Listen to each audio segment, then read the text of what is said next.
السلام عليكم ورحمة الله تعالى وبركاته.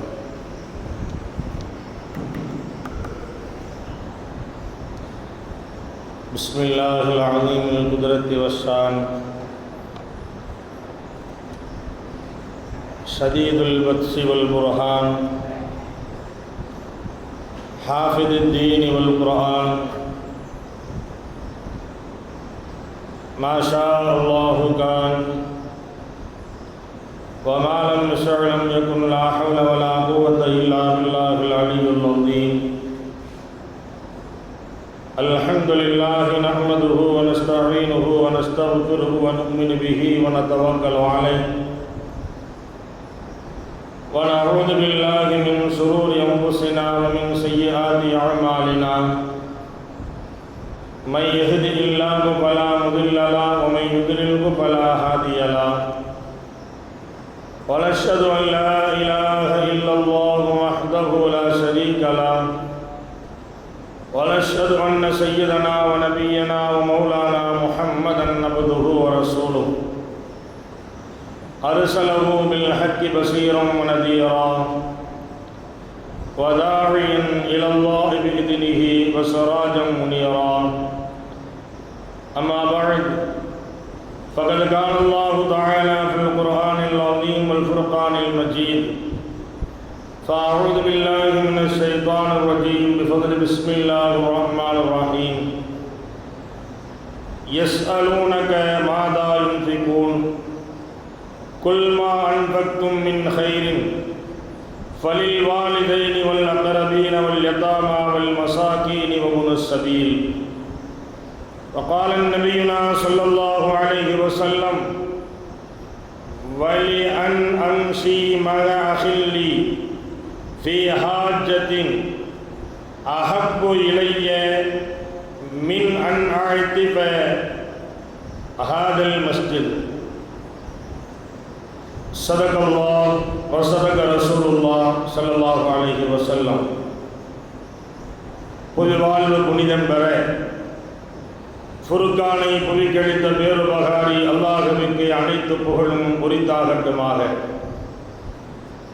யாரை படைக்காவிட்டால் இவ்வையகத்தையே நான் படைத்திருக்க மாட்டேன் என்று இறைவன் பறைசாற்றினானோ அப்படிப்பட்ட நாயக திருமேனி ஸல்லல்லாஹு அலைஹி வஸல்லம் அன்னவர்கள் மீதும் அன்னவர்களின் வாழ்க்கை நெறிகளை தங்களுடைய வாழ்க்கையில் கடுகளவும் பிசகாது பின்பற்றி ஒழுகிய அருமை சஹாபாக்கள் மீதும் தாபிஈன்கள் தபஅத் தாபிஈன்கள் இமாம்கள் அவுலியாக்கள் சுஹதாக்கள் நாதாக்கள் நல்லவர்கள் நம்மவர்கள் குறிப்பாக புனிதம் நிறைந்த இந்த ஜுமாவினுடைய மஜ்லிஸிலே அமர்ந்திருக்கும் நம் அனைவர்கள் மீதும் அல்லாஹு தஆலாவின் சாந்தியும் சமாதானமும் என்றென்றும் நின்று நிலவட்டுமாகுக.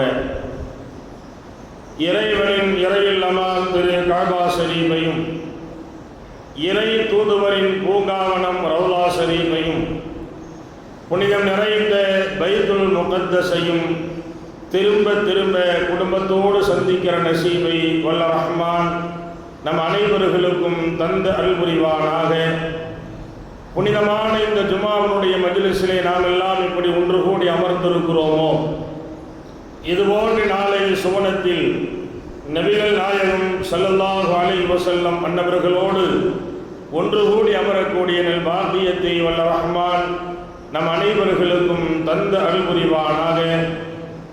எந்த களிமாவை இந்த உலகத்திலே நாம் நம்முடைய வாழ்க்கையை நடாத்தி கொண்டிருக்கிறோமோ அக்களிமாவின் பிரகாரம் வாழ்ந்து மரணிக்கக்கூடிய வேளையில் லா இலாஹ இல்லல்லாஹ் முஹம்மதுர் ரசூலுல்லாஹ் என்ற களிமாவை மொழிந்த நிலையில் மரணிக்கக்கூடிய நல்ல நசீபை வல்ல ரஹ்மான் நம் அனைவர்களுக்கும் தந்து அருள்புரிவானாக என்ற துஆவோடு இந்த ஜுமாவினுடைய பிரசங்கத்தை நான் துவக்கம் செய்கிறேன். கண்ணியத்திற்கும் மரியாதைக்கும் உரிய அல்லாஹ்வின் நல்லடியார்களே, அருமை இஸ்லாமிய பெரியார்களே, நமது அண்டை மாநிலமான கேரளாவில் வயநாடு என்று சொல்லக்கூடிய பகுதியில் சென்ற வாரம் ஏற்பட்ட அந்த நிகழ்வை குறித்து சென்ற ஜுமாவிலே சில விஷயங்களை நாம் ஞாபகப்படுத்த ஏற்படுத்தி இருந்தாலும் கூட ஒரு வாரத்திற்கும் மேலாக அங்கிருந்து வந்து கொண்டிருக்கக்கூடிய காட்சிகளும் தகவல்களும் மனித உள்ளத்தை ஒரு மிகப்பெரிய கவலையில் ஆழ்த்தி கொண்டிருக்கிறது என்ற சூழல் நமக்கெல்லாம் நல்லாவே நாம் தெரிந்து வைத்திருக்கிறோம். பொதுவாகவே இயற்கையினுடைய சீற்றங்கள் என்பது அது எப்பொழுது வரும், எப்படி வரும், எந்த நிலையில் வரும் என்றெல்லாம் யாருக்கும் எதுவுமே தெரியாது. ஏதாவது சிறு சிறு அடையாளங்களை வைத்து அதை குறித்து ஆய்வு செய்யக்கூடிய ஆய்வாளர்கள் முன்னறிவிப்பு செய்ய முடியுமே தவிர புள்ளி விவரமாக வந்துவிடும் என்று சொல்ல முடியாது. பொதுவாகவே எந்த ஒரு விஷயத்தை மக்களுக்கு மத்தியிலே பிறகு இப்படி இருக்கும் என்று சொல்லப்பட்டாலும் அதை ஏற்றுக்கொள்ளக்கூடியவர்கள் விரல் விட்டு எண்ணக்கூடியவர்கள் தான் இருப்பார்கள், ஏற்றுக்கொள்ளாதவர்கள் தான் பல பேர்கள் இருப்பார்கள். இது யதார்த்தமாக மனிதனுடைய வாழ்க்கையிலே நடந்து கொண்டிருக்கிற ஒரு நிகழ்வு. எனவேதான் அந்த வயநாட்டிலே ஏற்பட்டிருக்கிற அந்த துயர செய்தி, அந்த துயரம் என்பது இன்று வரை அது ஓயவில்லை. பல்வேறு மக்கள் அந்த மக்களுக்கு உதவி செய்வதற்காக வேண்டி போய்க் கொண்டிருக்கிறார்கள், உதவி செய்து கொண்டிருக்கிறார்கள். ஆனால் எந்த உதவிகள் அவருடைய கரங்களுக்கு போய் சேர்ந்தாலும் கூட பிழைத்தவர்கள் அந்த சப்தத்தையும் அவருடைய கண்ணுக்கு முன்னால் கண்ட அந்த காட்சிகள் அவருடைய உள்ளத்திலிருந்து நீங்காமல் ஏதாவது ஒரு பொருளை வாங்குகிற பொழுதும் கூட கண்ணீர் வடித்தவர்களாக மிகப்பெரிய ஒரு துயரத்தை நினைத்து எண்ணி வருந்தி அதை பெற்றுக்கொள்ளுகிற ஒரு மிகப்பெரிய ஒரு அபத்தமான காட்சிகள் அந்த ஊரிலே நடமாடிக் கொண்டிருக்கிறார். இன்றைக்கு பல்வேறு மக்கள் பல்வேறு உதவிகளை செய்கிறார்கள். நமக்கெல்லாம் தெரியும்.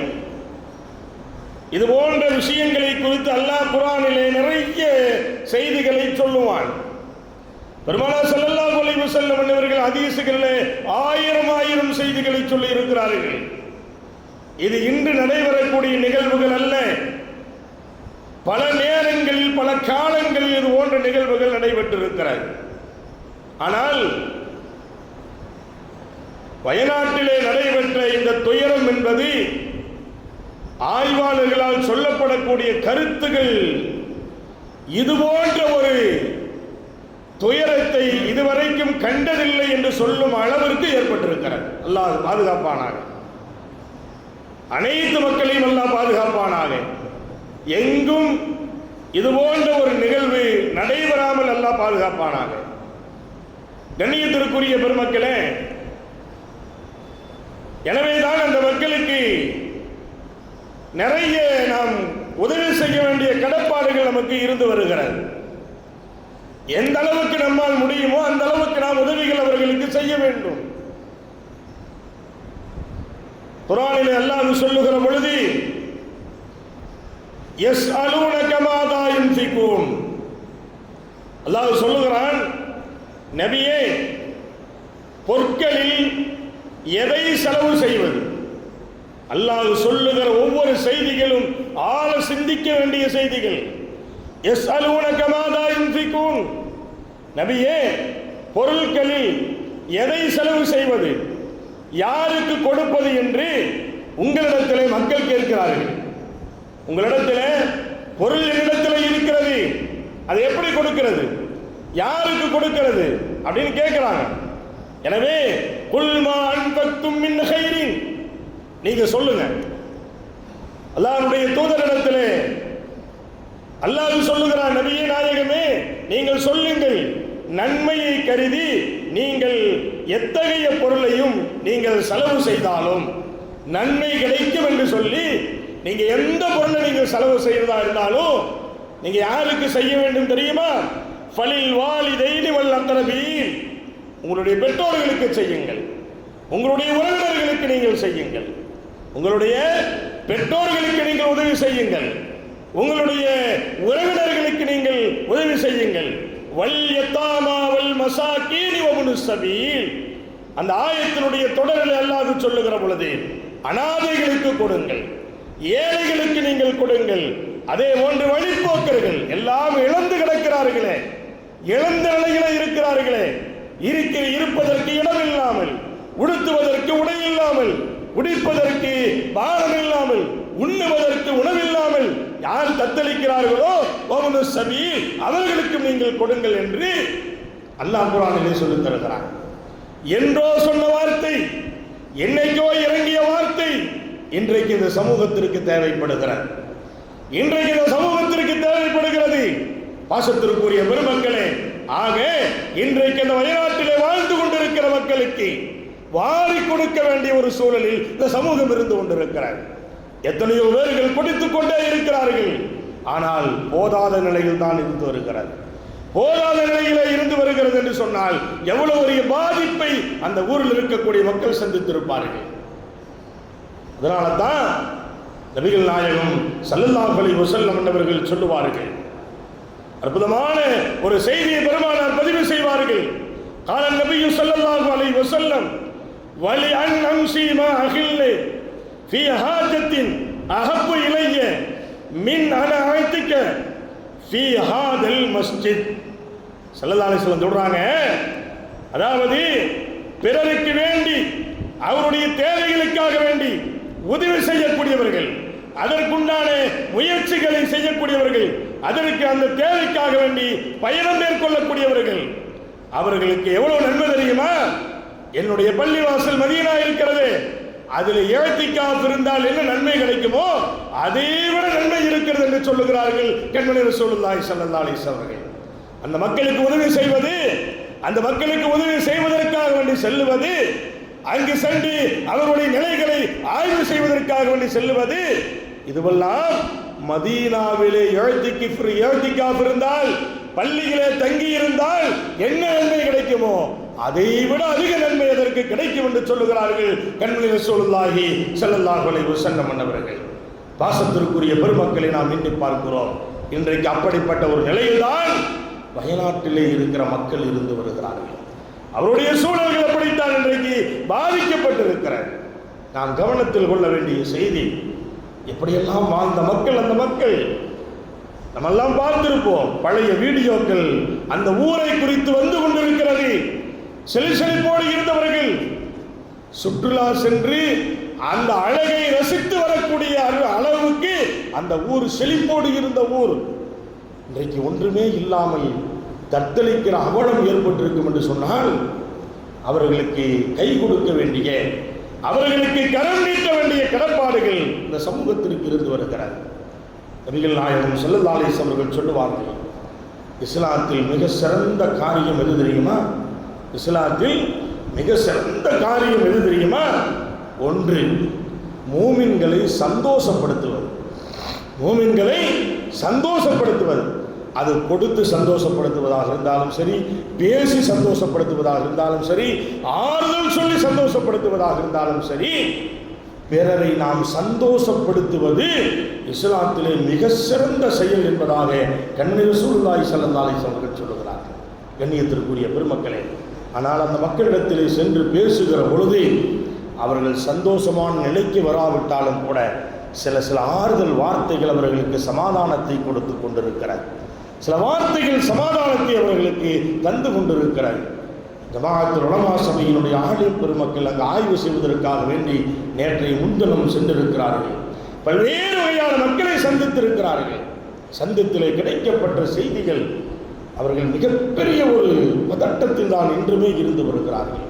கண்ணியத்திற்குரிய பெருமக்கள் அல்லாஹ் பாதுகாப்பானாக என்று சொன்னால் அவர்களை சந்தோஷப்படுத்துவதும் அவர்களை ஆறுதல் படுத்துவது இஸ்லாத்தில் உயர்ந்த குணம் என்று என்று சொல்லுகிறார்கள் ரசூலுல்லாஹி ஸல்லல்லாஹு அலைஹி வஸல்லம். இரண்டாவதாக சொல்லுகிற பொழுது, யார் பிறர்களுக்கு பசிப்பிலிருந்து வரக்கூடியவர்களுக்கு உணவு கொடுக்கிறார்களோ அவர்கள் இஸ்லாத்திலே மிக சிறந்த செயலை செய்திருக்கிறார்கள், மிக சிறந்த காரியம் என்று பெருமானார் ஸல்லல்லாஹு அலைஹி வஸல்லம் சொன்னார்கள். அவர்களுக்கு உணவு கொடுப்பது சொல்லப்படுகிறது. பல்வேறு ஊர்களிலிருந்து அந்த மக்களுக்கு உணவுகள் கொண்டு போய் கொடுக்கிறார்கள். அங்கு பேசிக் கொண்டிருக்கக்கூடிய சில வார்த்தைகள், மிகப்பெரிய வசதி வாய்ப்போடு வாழ்ந்தவர் அங்கு கொடுக்கிற அந்த பொட்டன உணவை வாங்குவதற்காக வேண்டி மக்களோடு மக்களாக நின்று கொண்டிருக்கிறார். அவர்களுக்கு முன்னால் பிள்ளைகள் வாங்கி கொண்டிருக்கிறார்கள். அவரும் நிற்கிறார். சொல்கிறாங்க, நம்ம எப்படி வாழ்ந்த மனிதன் அது. நம்மலாம் பேசுவோம், எங்கேயோ நடந்த விஷயத்தை பேசுவோம், எங்கேயோ நடந்த விஷயத்தை நம்ம பேசுவோம். அங்கே ஒருத்தர் அப்படி இருந்தாரப்பா, கடைசியில் அவருடைய நிலைமை இப்படி ஆயிடுச்சு அப்படி. ஆனால் இன்றைக்கு கண்ணுக்கு முன்னால் அதை பார்க்கிற ஒரு சூழலை அல்லாஹ் ஏற்படுத்தி இருக்கிறான். கண்ணியத்திற்குரிய பெருமக்களை அல்லாஹ் அனைத்து மக்களையும் பாதுகாப்பானாக.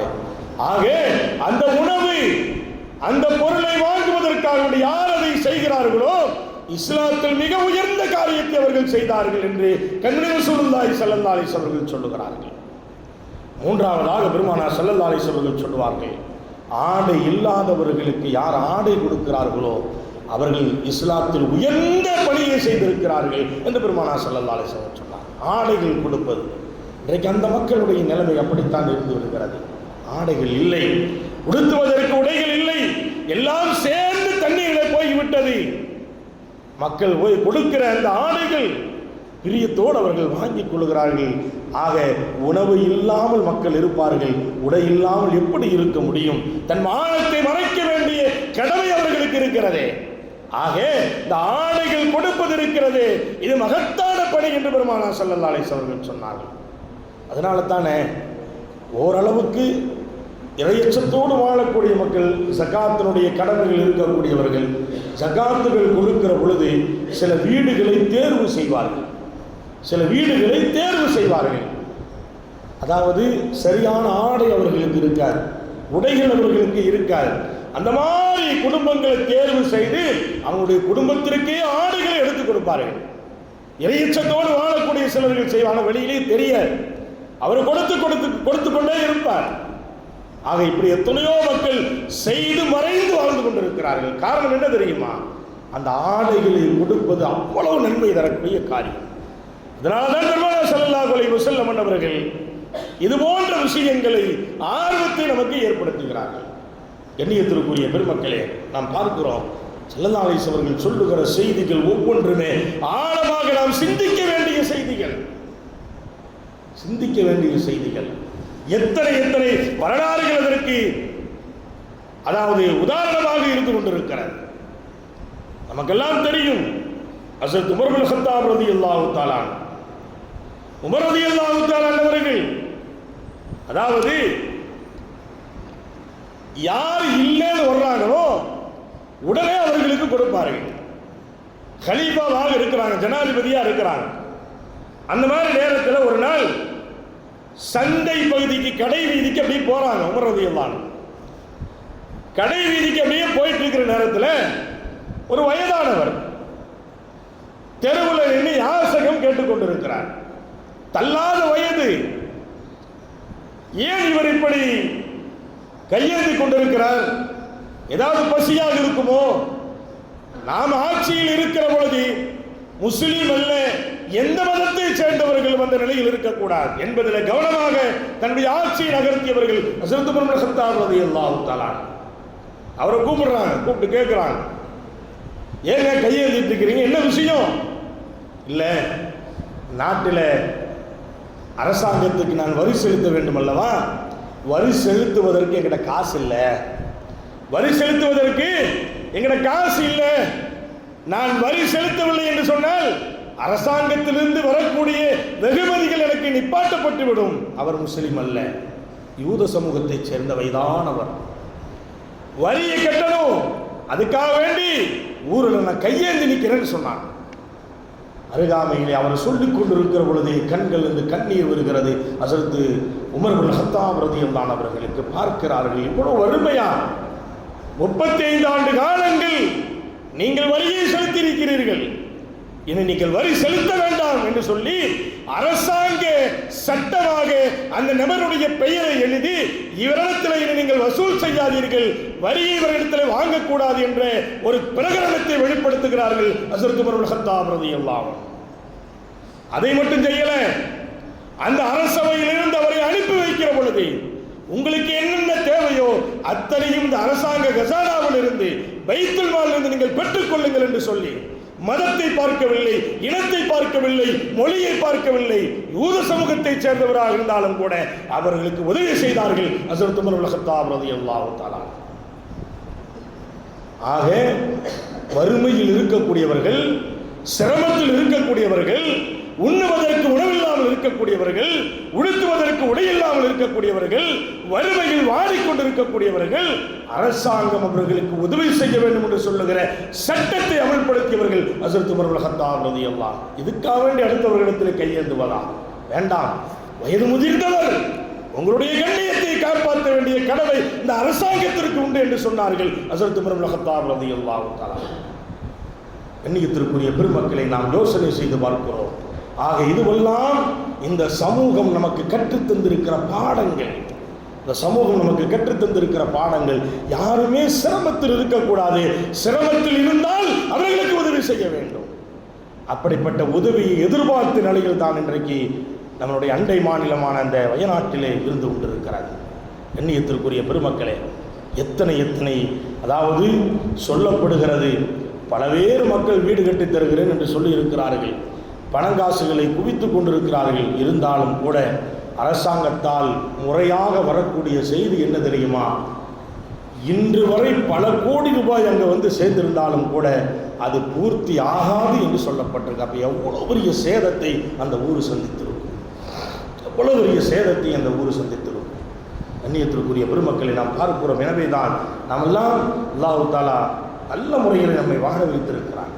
சிரமம் இல்லாமல் நாம் வாழ்ந்து கொண்டிருக்கிறோம். ஏதோ சிறு சிறு சிரமங்கள் வரும், அது அப்படியே காற்றை போன்று அப்படியே நகர்ந்து போய் விடுகிறது. இது போன்ற பாதிக்கப்பட்ட மக்களுக்கு நாம் ஏதாவது உதவி செய்கிற பொழுது நம்மிடத்தில் இருக்கிற ஏதாவது இடையூறுகளை, பாதிப்புகளை அல்லாஹ் அகற்றி விடுகிறான். அதை ஸல்லல்லாஹு அலைஹி வஸல்லம் அவர்கள் நமக்கு சொல்லித் தருகிற செய்தியாக இருந்து கொண்டிருக்கிறது. நாம் பார்க்கிறோம், ஜரீர் இப்னு அப்துல்லாஹ் ரலியல்லாஹு அன்ஹு அறிவிக்கக்கூடிய ஒரு செய்தி. நாங்கள் ஸல்லல்லாஹு அலைஹி வஸல்லம் அன்னவர்களோடு இருந்தோம். அப்படி இருக்கிற பொழுது ஒரு கூட்டம் வருகிறது, ஒரு கூட்டம் வருகிறது. அந்த கூட்டம் யார் என்று சொன்னால், அதாவது பக்கத்து ஊரில் இருந்து ஒரு கூட்டம் படையெடுத்து வருவதை போன்று வருகிறார்கள்.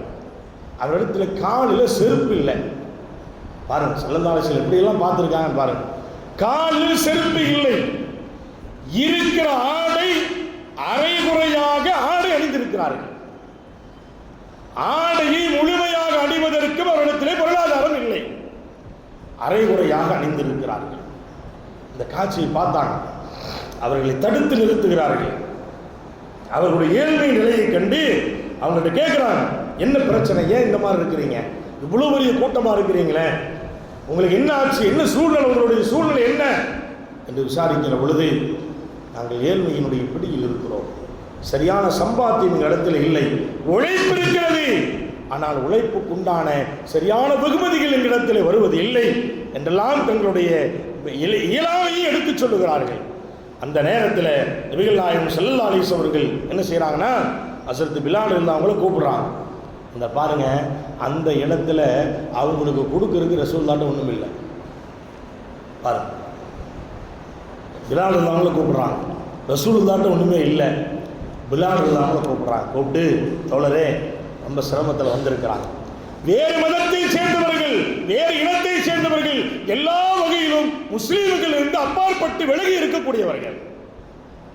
பிலால் அவங்களை எல்லாம் ஒரு இடத்துல உட்கார சொல்லிட்டு, பிலால் வந்து அவங்களை கூப்பிட்டு சஹாபாக்கட்டு எல்லாம் போய் நிதி திரட்டிட்டு வாங்க, எல்லா தோழர்கள்ட்டையும் போய் அவங்களால முடிச்சு வாங்கிட்டு வாங்க போங்க அப்படின்னு சொல்லி அனுப்புகிறாங்க. பிலால் தான் முதல்ல பிலால் தான் தூக்கி கொடுக்குறாங்க. பிலால் யாருன்னு தெரியுமில்ல நமக்கு, கருப்பு இனத்தை சேர்ந்தவங்க, ரொம்ப பலகீனமான, ஊரிலிருந்து ஒதுக்கி வைக்கப்பட்டவர்கள், அவங்க எதுக்குமே லாயக்கற்றவர்கள் என்று ஊரால் ஒதுக்கப்பட்டவர்கள், அவங்கள்ட்ட பொறுப்பு கொடுக்குறாங்க ரசூலுல்லாஹ், போங்க நிதி திரட்டிடுவாங்க. அப்போ பிலால் சொன்னாங்க, யார் சொல்ல எங்கிட்ட இவ்வளோ இருக்குன்னு சொல்லி கொடுத்தாங்க. அப்போ ரசூலுல்லாஹ் பிலால் தான் கொடுக்குறாங்க. அதான் யாராட்டு என்ன இருக்கும், அல்லாஹ் எப்படி கொடுப்பாங்கிறது தெரியாது. பிலால் தான் அவங்க கொடுத்து துவக்கி வைக்கிறார்கள். சஹாபாக்கள் எல்லாம் அவர்களுக்கு முடிந்ததை கொடுக்கிறார்கள். கொடுத்த அந்த பொற்காசுகளை எல்லாம் அவரிடத்தில் கொடுத்து, நீங்கள் முழுமையான ஆடை எடுத்து அணிந்து நல்ல முறையில் சாப்பிட்டு நல்ல முறையில் நீங்கள் மனிதர்களாக நீங்கள் இருக்க வேண்டும், செழிப்போடு இருக்க வேண்டும் என்று சொல்லி அவர்களுக்கு வாழ்த்து சொல்லி அனுப்பி வைக்கிறார்கள் கண்மணி ரசூலுல்லாஹி ஸல்லல்லாஹு அலைஹி வஸல்லம் அவர்கள். கண்ணியத்திற்குரிய பெருமக்களே, என்று சொன்னால் இதுதான் இஸ்லாம் நமக்கு காட்டி தந்திருக்கிற வழிமுறை. இது போன்ற உதவிகள் அதிகமாக நாம் என்ன செய்ய வேண்டும். அதனால தான் சென்ற வாரம் கூட உங்களுக்கு நான் ஞாபகப்படுத்தி இருப்பேன். மோத்தா யுத்த களத்திலே தன்னுடைய கரத்தை இழந்தவர் இடது கையிலே சாப்பிட்டுக் கொண்டிருக்கிற பொழுது, ஏன் இடது கையில் சாப்பிடுகிறாய் என்று ஹஸரத் உமர் ரலியல்லாஹு அன்ஹு கேட்கிறார்கள். மோத்தாவுடைய யுத்த களத்திலே என் கையை நான் இழந்து விட்டேன் என்று சொல்லுகிற பொழுது, அப்படியா, உன்னுடைய வேலைகளை நீ எப்படி செய்கிறாய்? சிரமத்தோடு செய்து கொண்டிருக்கிறேன். எனக்கு நானே என்னை சுத்தப்படுத்திக் கொள்வதற்கும் என்னுடைய வேலைகளை செய்வதற்கெல்லாம் மிகப்பெரிய சிரமத்தில் நான் இருக்கிறேன் என்று ஒரு தோழர் சொல்லுகிற பொழுது, அப்படியா என்று சொல்லி தன்னுடைய அதாவது பைத்துல் மாலில் இருந்து ஒரு பணியாளரை நியமித்து இவர் ஹயாத்தோடு இருக்கிற காலமெல்லாம் இவருக்கு நீ பணிவிடை செய்து உன்னுடைய சம்பாத்தியத்தை அரசாங்க நிதியிலிருந்து நீ பெற்றுக் கொள்ள வேண்டும் என்று சொல்லி உதவி செய்கிறார்கள் ஹஸரத் உமர் இப்னு கத்தாப் ரலியல்லாஹு அன்ஹு அவர்கள். எத்தனை விஷயங்கள் ஹதீஸுகளை நிரப்ப கிடக்கிறது கண்ணியத்திற்குரியவர்கள். அதனால தான் இருக்கிற செல்வங்கள், இருக்கிற சொத்துக்கள் நம்மிடத்தில் இருப்பதில் எல்லாத்தையும் கொடுத்துவிட்டு பிறரிடத்திலே நாம் கையேந்த வேண்டும் என்று சொல்லுகிற ஒரு நிலையை அல்லாஹ் சொல்லவில்லை. இருப்பதில் கொஞ்சம் கொடுத்து உதவ வேண்டும். இன்னைக்கு நம்ம பார்க்கிறோம், அந்த வயநாட்டிற்கு எல்லா பள்ளிகளிலும் வசூல் செய்யப்படுகிறது. அவ்வளவு பெரிய பாதிப்பை அந்த மக்கள் சந்தித்திருக்கிறார்கள். கண்ணியத்திற்குரியவர்களை, வரக்கூடிய ஒவ்வொரு காட்சிகளும் உள்ளத்தை அப்படியே உருகச் செய்கிறது. ஒரு டாக்டர் 93 ஜனாசாக்களை அவர் போஸ்ட்மார்ட்டம் பண்ணியிருக்கிறார். ஒரு டாக்டர் 93 ஜனாசானா அதில் பாதி ஜனாசாக்கள் ஒவ்வொரு உறுப்புகளை இழந்த ஜனாசாக்கள். இடுப்புக்கு கீழே இல்லை, கை இல்லை, கண் இல்லை, தலை இல்லாத அவர் பேட்டி கொடுக்குறார். 93 ஜனாசாக்களை போஸ்ட்மார்ட்டம் பண்ணியிருக்கிறார். கடைசியில் பண்ணி அவர் சொல்லியிருக்கிறாரு, என்னால் முடியல, அழுதுருக்கிறார். என்னால் முடியல, என்னை விட்டுருங்க, வேற யாரையாவது செய்யுங்க. கடைசியில் மனநிலை பாதிக்கப்படக்கூடிய ஒரு சூழல் அவருக்கு ஏற்பட்டுச்சு. தன்னை அறியாமல் ஏதோ ஒரு நிலையை, அது சொல்லுமா இல்லையா, எதையோ மெய்மறந்த நிலையில் இருக்கக்கூடிய ஒரு அவலம் அந்த படித்த ஒரு பட்டதாரி ஒரு டாக்டருக்கு ஏற்பட்டிருக்கிறார். கடைசியில் அவரை கூட்டிட்டு போய் அவருக்கு மருத்துவம் பார்த்திருக்கிறாங்க. அந்த நேரத்தில் அவருக்கு மனோநல மருத்துவர்களிடத்திலே மருத்துவம் பார்த்த நேரத்திலே அவருடைய உள்ளம் அதிகம் பாதித்திருக்கிறது என்று சொல்லுகிறார்கள்.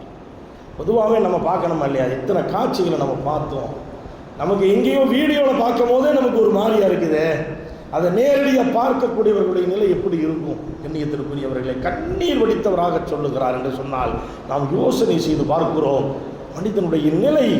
அவர்கள் இரவிலே உறங்கச் செல்லுகிற பொழுது எதையுமே அவர்கள் எதிர்பார்க்கவில்லை.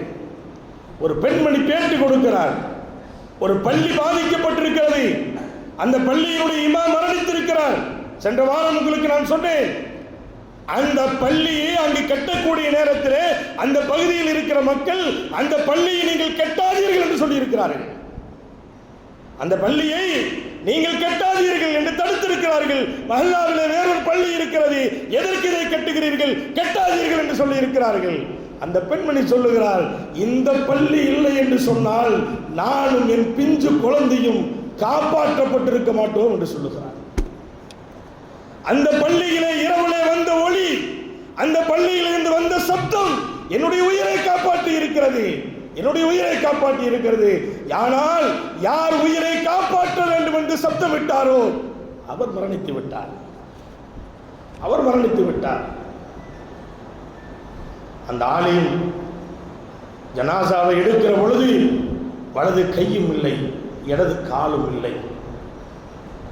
கடைசியிலே ஜனாசாவை அவருடைய மனைவி இடத்திலே கொண்டு காட்டுகிற பொழுது கையில்லாமல் அந்த ஆலயனுடைய இதை பார்க்கிற பொழுது கதறி அழுத அந்த பெண்மணி ஒரு கை தனியாக கிடைத்திருக்கிறது. தன் கணவனுடைய கையில் இருக்கிற ஒரு அடையாளத்தை பார்த்து இது என் கணவனுடைய கைதான் என்று சொல்லியிருக்கிறார். அதை எடுத்து அதே இடத்துல வச்சு அந்த பின் அடிப்புமா இல்லையா, அந்த மாதிரி வச்சு அடிச்சிருக்கிறாங்க. அந்த கை கரெக்டாக அவங்க சொன்ன மாதிரியே அந்த கை பதிஞ்சிருக்கு. கண்ணியத்திற்குரியவர்களை நாம் எண்ணி பார்க்கிறோம். எத்தனை எத்தனை ஒரு பச்சிலம் குழந்தையினுடைய ஜனாதாவை தோண்டி எடுக்கிறார்கள். உறுப்புகள் தனித்தனியாக வருகிறது. அவர்கள் எண்ணி பார்க்கவில்லை, இப்படி நடக்கும் அவங்க எண்ணி பார்க்கல. பொருளாதாரத்தோடு நல்ல முறையிலே வாழ்ந்து கொண்டிருந்த அந்த மக்கள் எல்லாம் பார்த்துருப்போம். நம்ம வீடியோல வெளிநாட்டிலிருந்து ஒருத்தர் வர்றாரு, இறங்குறாரு. தன் தாய் தந்தை மனைவி மக்கள் அத்தனை பேரும் மூத்தாயிட்டாங்க. அத்தனை பேரும் தண்ணீரில் அடிக்கப்பட்டு போயிருக்கிறார்கள். வீடும் அப்படியே அழிந்து போயிருக்கிறது. தன் வீடு இடிந்து கிடக்கிற அந்த வீட்டின் மீது இருந்து தலையிலே கை வைத்து அழுது கொண்டிருக்கிறார். ரப்பே, என்ன சோதனை! வெளிநாட்டிலிருந்து நான் இறங்குற பொழுது என்னை வரவேற்பதற்காக வேண்டி என் குடும்பம் வந்து நிற்பார்களே, நான் யாரிடத்திலே சென்று தண்ணீர் வாங்கி குடிப்பது? சம்பாதிப்பதற்காக வேண்டி வெளிநாட்டுக்கு சென்றிருந்தேன். இதோ என்னுடைய நிலை. ஆறுதல் சொல்லுவதற்கு குடும்பத்தார்கள் அல்ல, அண்டை வீட்டார்கள் எங்கோ இருந்து பார்த்தவர்கள் வந்து ஆறுதல் சொல்லிக் கொண்டிருக்கிறார்கள். ஒரு காலத்தில் அவர் வெளிநாட்டிலிருந்து வந்தால் யாருமே கண்டுகொள்ள மாட்டார்கள். இன்றைக்கு குடும்பத்தார்கள் யாருமே இல்லை, யாரோ எவரோ வந்து அவருக்கு தட்டி கொடுத்து ஆறுதல் சொல்லுகிறார்கள். யோசனை செய்து பாருங்கள் பாசத்திற்குரிய பெருமக்களே. இதுதான் எத்தனை எத்தனை விஷயங்கள். மரியம் என்று சொல்லக்கூடிய ஒரு பெண்மணி கொடுக்கிற பேட்டி என்ன தெரியுமா? ஆலிம்கள் சந்திக்க சென்றுகிற பொழுது அந்த ஆலிம்களிடத்திலே வந்து அந்த அம்மா சொல்கிறாங்களாம்மா, பள்ளியிலிருந்து ஒரு சப்தம் வந்தது இரவு நேரத்தில், ஏதோ ஒரு ஆபத்து நடக்க போகுது, எல்லாமே உஷாராக இருந்துக்குங்க அப்படின்னு சப்தம் வந்துச்சு. அப்போது நான் எந்திரிச்சிட்டேன். எந்திரிச்சோன்னே பாத்திரம் எல்லாம் கீழே விழுந்தது. என் பிள்ளைகிட்ட நான் சொன்னேன், பாத்திர சவுண்டு கேட்குதுன்னு சொன்னேன். என் பிள்ளை சொல்லிச்சு எலி ஏதாவது தட்டி விட்டுருக்குன்னு சொல்லிச்சு. எலி ஏதாவது தட்டி விட்டுருக்குன்னு சொல்லிச்சு. அப்போ நான் அதுக்கப்புறம் என் பையன் வெளியூருந்து வேலைக்கு போயிட்டு வந்திருந்தான். அந்த பையன்கிட்ட என்னான்னு பாருன்னு சொன்னேன். அவன் ஜன்னலில் பார்த்த உடனே என்ன செய்யறதுன்னு தெரியல, தண்ணி வெள்ளம் வெள்ளம் வெள்ளம் சொல்லி கத்துனதான் எங்களுக்கு தெரியும். எணிக்க முடியாமல் இருந்து அதாவது என் கணவரை என் மகன் தோளிலே சுமந்து கொண்டு நாங்கள் 4 பேர் தண்ணீர் நினைச்சு நடந்து அங்கே இங்கே தப்பிச்சு ஓரமாக வந்து நின்னோம். அந்த சப்தம் என் காதிலிருந்து இன்னும் போகவில்லை என்று சொல்லி சென்ற ஆளின்கிடத்திலே சொல்லி அந்த பெண் கதறுகிறாள். அதை சொல்லுகிற பொழுது அந்த பெண்மணி 2 காதுகளையும் அப்படியே அடைத்துக் கொள்கிறாள். அந்த சப்தம் என் காதில் கேட்குது. என்னால் பேச முடியலங்கிறாங்க நம்ம. என்னால் பேச முடியல, அந்த சப்தம் காதில் கேட்குது. அதாவது மரண ஓலங்கள், மரணத்தினுடைய சப்தங்கள் ஒவ்வொருவரும் கத்தியது என் செவிகளிலே விழுகிறது. என்னால் பேச முடியல, என்கிட்ட எது கேட்காதீங்கன்னு ஒரு அம்மா சொல்லி அழுகிறாங்க. நீத்திற்குரிய பெருமக்களே, ஆனால் அவர்கள் காப்பாற்றப்பட்டிருக்கிறார் என்று சொன்னால் நாம் எண்ணி பார்க்கிறோம். மனிதனுடைய நிலை என்பது இந்த வாழ்க்கையில் தான் நமக்கு மத்தியிலே போட்டி, பொறாமை, சண்டை, சச்சரவு, பிரச்சனைகள், ஏற்றத்தாழ்வுகள் எல்லாம் நாம் பார்த்து கொண்டிருக்கிறோம். ஆக பாசத்திற்குரிய பெருமக்களே, இந்த நேரத்திலே உங்களிடத்தில் ஞாபகப்படுத்துவது, அல்லாஹ் அந்த மக்களுக்கு சொர்க்கத்தை வாஜிபாக்குவான். ஆக பல்வேறு மக்கள் பல்வேறு வகையான இன்றும் ஜடலங்களை எடுத்துக்கொண்டே இருக்கிறார்கள். சென்ற ஆலிம்கள் சொல்லுகிற செய்தி என்ன தெரியுமா? அந்த ஆலிம் தனியாக பள்ளியிலே அந்த இமாம் படுத்திருக்கிறார். ஏதோ ஒரு நிலை நடக்க போகுது என்று தெரிந்த உடனே ஏதோ ஒரு ஜமாத்தினுடைய பொறுப்பாளர் தான் அவருக்கு போன் செய்திருப்பார். ஆனால் அறிவிப்பு செய்தவரும் இல்லை, அதை அச்சமூட்டி சொன்ன அந்த நிர்வாகியும் இல்லை. அவ்வளோ பெரிய ஒரு கோரமான ஒரு நிகழ்வு நடைபெற்றிருக்கிறது. கண்ணியத்திற்குரிய பெருமக்களே, கிட்டத்தட்ட அந்த ஊர் அப்படியே அழிக்கப்பட்டிருக்கிறது. நமக்கெல்லாம் தெரியும், தனுஷ்கோடிக்கு நம்மெல்லாம் போய் பார்வையிட்டு வரோமா இல்லையா? அதுவிட கோரமான காட்சியாக இருக்கிறது. அல்லாஹ் அந்த மக்களை பாதுகாப்பானாக. யாரெல்லாம் தப்பித்து பிழைத்து இருக்கிறார்களோ அவர்கள் இன்னும் சரியான நிலைக்கு இன்னும் திரும்பாமல் இருக்கிறார்கள். அல்லாஹ் அவர்களுக்கு நல்ல ஆரோக்கியத்தின் பழைய நிலையை வெகு சீக்கிரம் அல்லாஹ் ஏற்படுத்துவானாக. எத்தனையோ பச்சிளம் குழந்தைகள் பெற்றோர்களை எண்ணி எண்ணி எண்ணி இன்று வரை அழுது கொண்டிருக்கிறார்கள். கொண்டிருக்கிறார்கள். அவர்களுக்கு ஒரு முடிவு இதுவரை கிடைக்கவில்லை.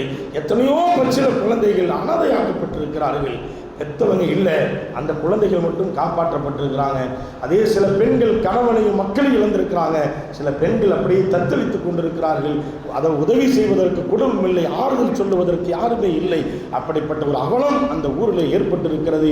ஏதோ இப்பொழுது மக்கள் அங்கும் இங்கும் சென்று வருவதனால் சின்ன சின்ன ஆறுதலான ஒரு சூழ்நிலைக்கு மக்கள் திரும்பிக் கொண்டிருக்கிறார்கள். வெகு சீக்கிரம் அல்லாஹ் பழைய நிலையை அல்லாஹ் அவர்களுக்கு ஏற்படுத்துவானாக. யாரெல்லாம் குடும்பங்களை இழந்திருக்கிறார்களோ அவர்களுக்கு அல்லாஹ் மன சமாதானத்தை ஏற்படுத்துவானாக.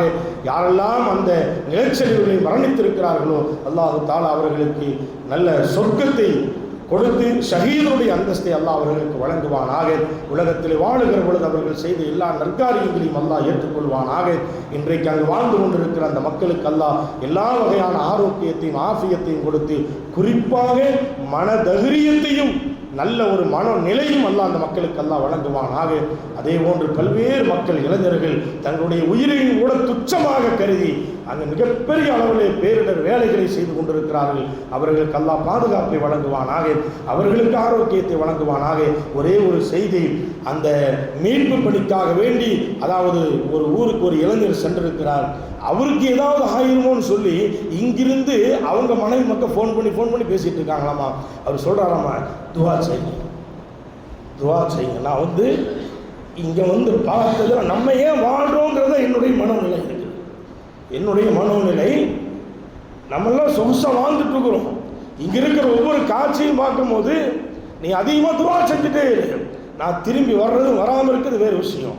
எனக்காக நீ துவா செய் என்று சொல்லி அவர் பதில் சொல்லுகிற அந்த விஷயங்களும் கூட அங்கு இருக்கக்கூடியவர்களால் நம்மளுடைய செவிகளுக்கு வருகிறது என்று சொன்னால் மிகப்பெரிய ஒரு பாதிப்பை அந்த ஊர் சந்தித்திருக்கிறது.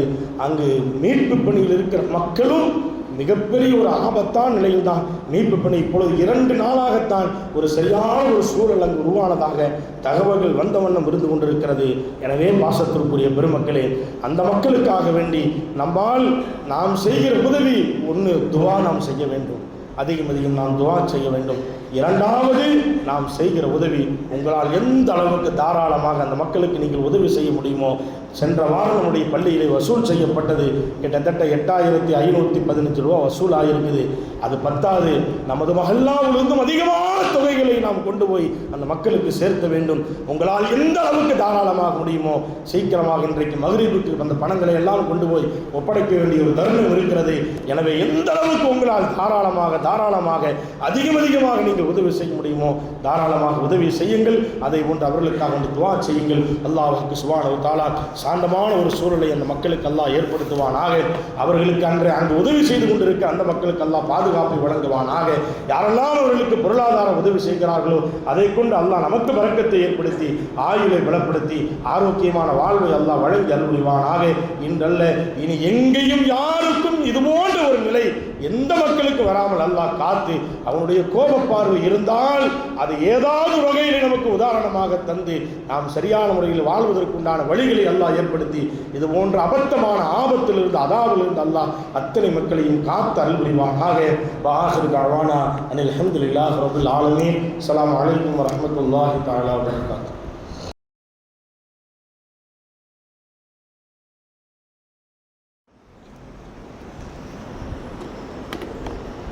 அஸ்ஸலாமு அலைக்கும் வரஹ்மத்துல்லாஹி தஆலா வபரகாத்துஹு.